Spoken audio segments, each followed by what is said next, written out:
হারিয়ে ফেলার পর যে কষ্ট হয় সেটার মধ্যেই হাহাকার লুকিয়ে থাকে। ত্যাগ করার পর যে কষ্ট হয় সেটার মধ্যে মায়া লুকিয়ে থাকে। আমরা মায়ার দুনিয়ায় বাস করি। ছোটবেলা থেকে যে ভাড়া বাড়িতে বড় হয়েছি, বড় হয়ে সেই বাড়িতে অন্য কাউকে থাকতে দেখে যে নস্টালজিয়া জন্মায়, সেটা মায়ার কারণে।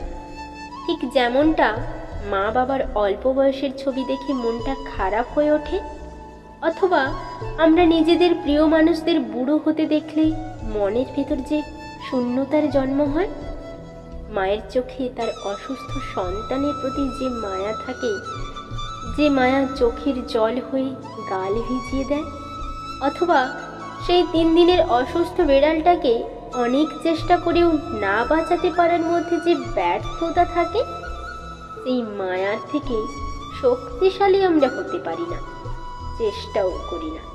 কারণ আমরা জানি না মায়া কাটাতে হয় কিভাবে। আমরা শুধু এটুকু জানি, এই যে মায়ার জগতে আমরা আজ আছি, এই জগৎ থেকে পালাবার কোনো পথ নেই। মায়া বড় ভুতুড়ে। স্বপ্নে বহুকাল আগে মারা যাওয়া খুব প্রিয় মানুষটাকে দেখলে সকালে ঘুম থেকে উঠে মনে হয় স্বপ্নটা বাস্তব হলে কতই না ভালো হতো। এই যে স্বপ্নের বাস্তব হওয়ার ইচ্ছা, যা বাস্তবে হওয়া সম্ভব না, এই অবান্তর স্বপ্নকে সত্যি ভেবে কিছুক্ষণ সেই মানুষটার মুখ মনে রাখাটাই মায়া। যে চলে গেছে, সে চলে যাওয়ার পরেও আমাদের মনে যা রেখে গেল, তাই মায়া।